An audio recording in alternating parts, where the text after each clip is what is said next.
Chapter 8. The table was, nearly as Wilks could tell, black glass. Expensive for an officer's mess on some back rocket planetoid. Course, it could have been made from local mineral and not brought in on ship. Even so, it was not something you expected to see. The chairs were some kind of basic fold-out issue, but they'd been padded and spiffed up by somebody with skill and time. Billie sat to his left, Bueller to his right, the three of them occupying one end of the table. Another dozen people could sit along the sides, but those chairs were empty. Spears sat at the other end, alone. A platter of what looked to be roast meat sat in front of him, aromatic vapors wafting from it. A long knife and double-tined fork were stuck in the meat. "It's not real beef, of course," Spears said. He pulled the knife and fork from the roast and ran the edge of the blade back and forth against the fork tines, as if sharpening the knife. "Protein hard gel and soy. But our mess sergeant has a deft touch with seasonings. It's not bad." With his hat off, Spears was as bald as an egg. Nothing but eyebrows and lashes, from what Wilks could see. Spears stabbed the roast with the fork and began to slice the ersatz beef. An orderly, dressed in kitchen whites, came from the doorway behind Spears. By the time the general had the first slab of roast carved free, the orderly arrived and shoved a plate under it. The timing was perfect. Half a second later, and the meat would have flopped onto the black glass. Spears never looked to see if the plate was there. The general repeated the carving. A second orderly scooted from the doorway and arrived in time to push another plate under the falling slice of roast. The third slice, yet another orderly. It was offhand, but every bit as impressive as a precision drill team tossing carbines back and forth at speed. Spears knew it too. When the plates had been delivered to Wilks, Billie, and Bueller, along with glasses of red liquid, wine, and eating implements, the general carved himself a slice. The fourth orderly was a bit slow. He thrust the plate out, caught half the roast. For a second, it looked as if the fake meat would flip from the plate and smack onto the table. But the orderly juggled his cargo and managed to slide the slab back into place. It left a smear of gravy on the white plastic, but stayed put. Spears's jaw muscles tightened once, then his face relaxed into a somewhat forced smile. He nodded at the orderlies. "At ease, troopers." The four orderlies filed out via the door by which they'd entered. Wilks would not want to be the last one, the one who had nearly bobbled the general's own meal. He had very nearly made the general look bad. On a military base, that was as dangerous a crime as any soldier could commit. The general raised his glass. "To the core," he said. What the hell, Wilks thought. He lifted his own glass, noticed that Billie and Bueller did the same, albeit without much enthusiasm. The wine wasn't bad. Wilks had surely drunk a lot worse. "Eat," the general said. The cook was inspired, Wilks had to admit. The counterfeit beef was as good as any he'd ever had. Right texture, right flavor. If Spears hadn't told him, he wouldn't have known the difference. Not that he got a lot of real meat on the money he made anyhow. Rabbit now and then, fish, even chicken on special occasions. That was about it. Last time he'd had what was supposed to be certified beef had been at his old Top Kicks mustering out party a couple years back, bio time. Given all the suspended animation travel since then, it was a lot longer in real time. Whatever was going on inside Billie's head, Wilks could see she was enjoying her meal too. As for Bueller, who knew? His model of android could eat, even cut in half as he was now. Whether he enjoyed the food in the same way a basic stock man did or not was something else. "Food okay?" the general asked around a mouthful of it. Wilks nodded. "Very good."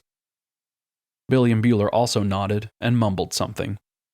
This was strange territory, and wherever this conversation was going, they decided to play along. For his part, Wilks was pretty sure this guy's wing nuts were dogged down too tight. It didn't make sense to set him off until they had some idea of what he was all about.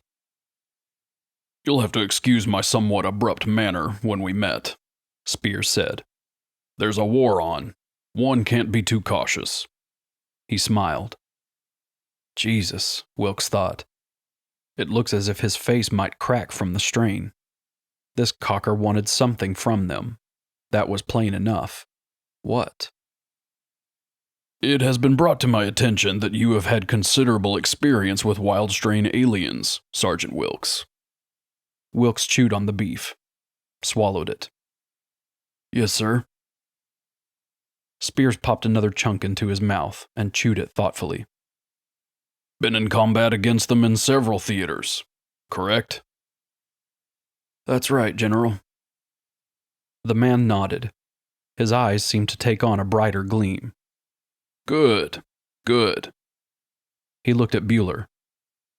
"And you, Issue, your injury was sustained in combat as well, was it not?" "Yes, sir." "These men are military, Marines.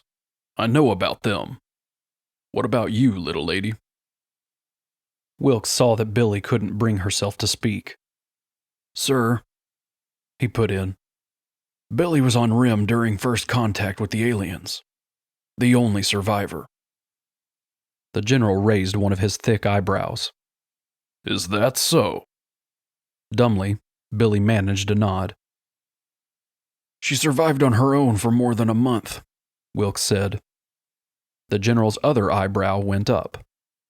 "Really? Most resourceful.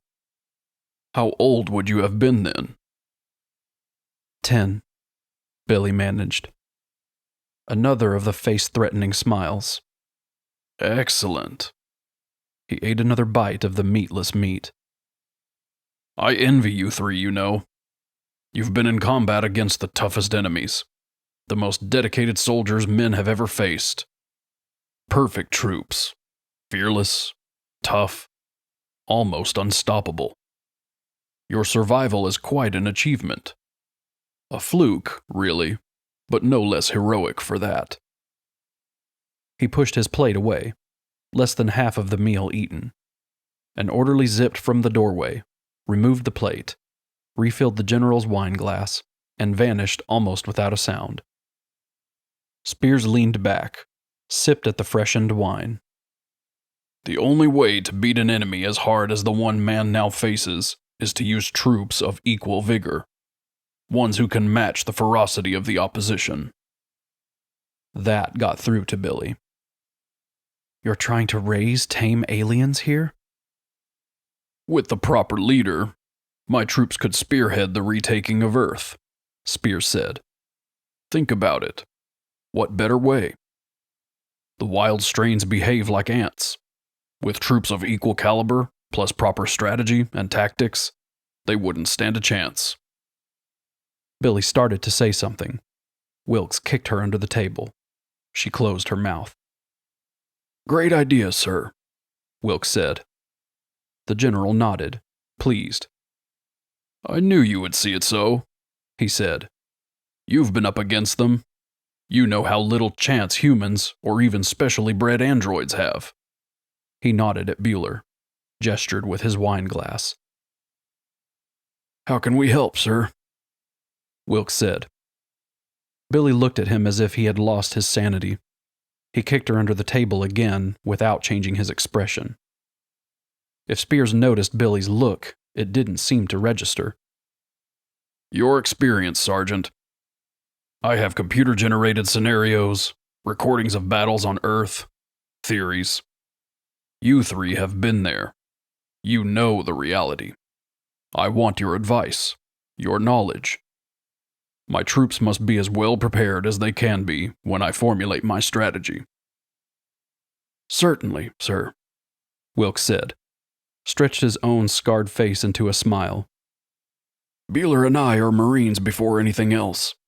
And Billie wants to help too. Isn't that right, Billie?" Billie nodded. "Right." Spears was practically beaming now. He raised his wine glass. "A toast, then." But before the general could offer the toast, the major came in via the same door the orderlies had used. Spears frowned. What is it, Powell? Sorry to disturb your meal, sir. A security breach. The guard on the south lock has been assaulted. The outer door burned open. One of the land crawlers is missing. The general waved one hand. Oh, that. Powell blinked. Sir? This is my base, Major. I try to keep up. He looked at Wilks. You have to stay on top of things when you're the CO. Enjoy the rest of your meal. You are free to go anywhere on third base. You have full clearance. If you have any questions, Major Powell will be happy to answer them. I suppose I should go and see to the malcontents who have destroyed military property. With that, he stood, gave Billie a military bow that was barely a nod, and left with Powell. Wilks stared at the general's back as he left, wished he had a gun at that moment. In the hallway, Spears said to Powell, Keep an eye on them. Put the android in rehab. See if we can give him mechanicals or whatever so he can be ambulatory. Sir. And that guard from South Lock. Put him in the egg chamber. He fucked up. Spears felt a happy satisfaction at watching Powell swallow dryly when he gave him that order. The universe had become a place where only the strong, the ruthless, could survive. Sentiment was for another time. In the past, and, someday when he had won this war, in the future. Meanwhile, somebody had to make the hard choices, and Spears was the man to make them. Billie found she was shaking. She wasn't sure if it was because she was afraid or angry. She stood, but Wilks was right there. He hugged her, and before she could do more than stiffen and start to pull away, he whispered, Play along, Billie. They probably have a cam on us and a voice recorder. She relaxed a little. What? If we don't do what this guy says, he is going to feed us to his monsters. Play along. The thought of that turned her bowels to lumps of dry ice. For a moment, she couldn't even breathe. A Marine private entered the dining room and started to wheel Mitch away. Billie turned quickly. What are you doing? Major's orders, ma'am. Taking the AP to rehab. Why? Don't ask me. I'm just doing what I'm told. It's okay, Billie, Mitch said. It's like putting your flitter into the shop for repairs. Billie stared at him. The Marine wheeled him away. Relax, Wilks said, his voice at normal volume. The general just wants to make sure his troops are cared for properly. I don't know what kind of facilities they have here, but my guess is they can fit Bueller into some kind of lower body exoframe, at least, so he can get around on his own. Billie couldn't think of anything to say. This was all so damned weird. Come on, let's explore a little. Might as well get acquainted with our new home, eh? He winked at her. Billie nodded. She understood. The more they knew about this place, the better. Yeah, she said. Good idea.